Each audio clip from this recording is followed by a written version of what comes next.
Subscribe करें और bell दबाएं ताकि कोई खबर रह न जाए।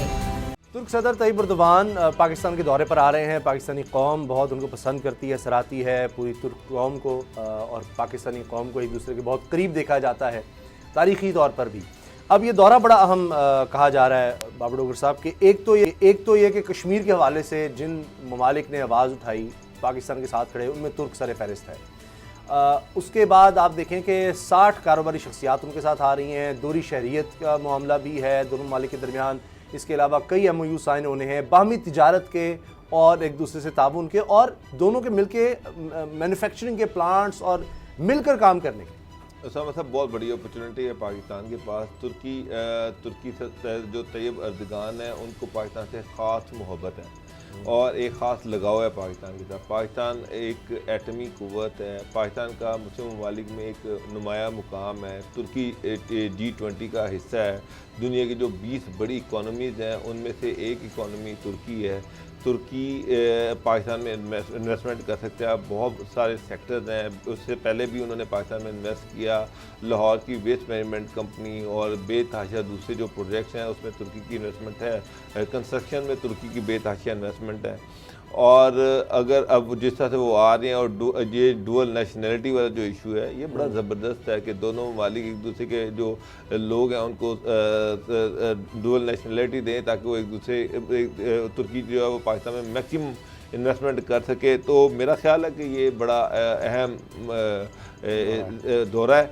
अब आप देखिए कि तुर्की वो वाहिद मुल्क था जिसने कश्मीर पर खुल के उन्होंने पाकिस्तान को सपोर्ट किया।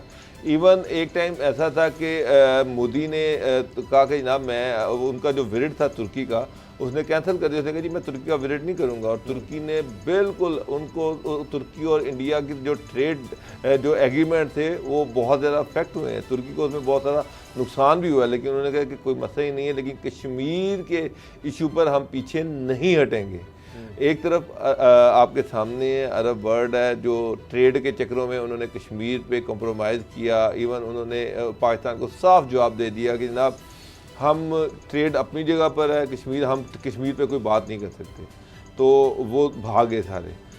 तुर्की और मलेशिया ये दो वाहिद मुल्क थे जिन्होंने, मलेशिया ने $10 अरब का जो तेल का एग्रीमेंट, उनको पाम ऑयल का जो एग्रीमेंट था, इंडिया ने सारे एग्रीमेंट कैंसिल किए। नुकसान हुआ, लेकिन मलेशियन प्राइम उनके जो अपने ट्रेडर थे उन्होंने मलेशियन जो प्राइम मिनिस्टर उस पर प्रेशर डाला कि जनाब आप कश्मीर से पीछे हट जाएं ताकि हमारा जो नुकसान ना हो सके, लेकिन उन्होंने इनकार कर दिया। उनका सवाल ही नहीं पैदा होता। बड़ी बात। अच्छा, इसी तरह तैयब एर्दोगान जो हैं उन्होंने भी पीछे हटने से इनकार कर दिया। तो ये वो स्ट्रॉन्ग मुल्क हैं जिन पे रिलाइक पाकिस्तान कर सकता है, जिनके साथ पाकिस्तान आगे जा सकता है। ये एक नया मुस्लिम ब्लॉक बनने जा रहा है। और यही मेरा सवाल था खरल साहब, ये इससे तो फिर सऊदी अरब और दीगर ममालिक को बड़ी परेशानी होगी। अभी इमरान खान साहब भी जब गए मलेशिया उन्होंने कह दिया जी अब तो मैं आऊँगा, और कुछ लोगों को तहफ़्फ़ुज़ात थे कुछ दोस्त ममालिक को, लेकिन वो गलत थे कि ऐसा तो कुछ नहीं है, डिवीज़न नहीं है। तो ये तुर्की, मलेशिया, पाकिस्तान, ये लग रहा है आपको कि ये इकट्ठे होंगे ही होंगे जितना मर्जी प्रेशर आ जाए? मैं समझता हूँ कि ये एक पाकिस्तान के लिए और मुस्लिम उम्मा के लिए एक ब्लेसिंग है कि तीन एक जो आलमी सतह पर जो बड़े लीडर हैं, क्योंकि पाकिस्तान की एक स्ट्रेटेजिक जो अहमियत है पूरी दुनिया के अंदर, एक तो इस्लामी क़ुव्वत के हवाले से, फिर इमरान खान जो वज़ीर-ए-आज़म पाकिस्तान, और जो महातिर मोहम्मद जो मलेशियन जो हेड है, और उसके बाद जो तैयब एर्दोगान जो तुर्की के सदर हैं। ये तीन तुर्की का एक बहुत बड़ा अहम, जिस तरह डोगर साहब ने बड़ी डिटेल बताई, इकॉनमी के हवाले से, हर हवाले से उसकी अहमियत है हर तरीके से। मलेशिया के हवाले से बड़ी अहमियत है।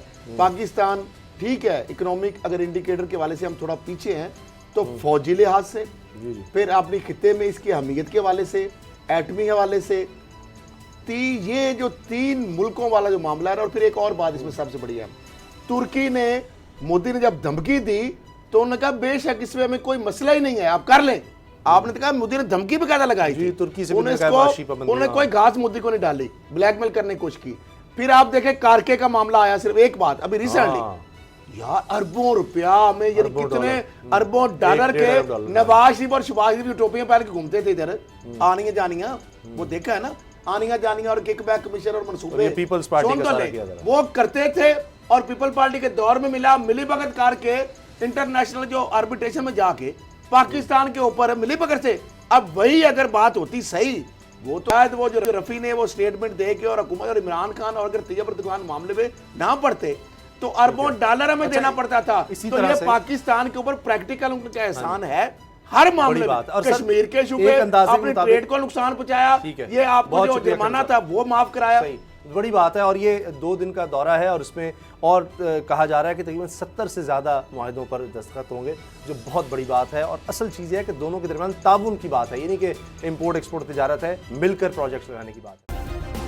सब्सक्राइब करें और बेल दबाएं ताकि कोई खबर रह न जाए।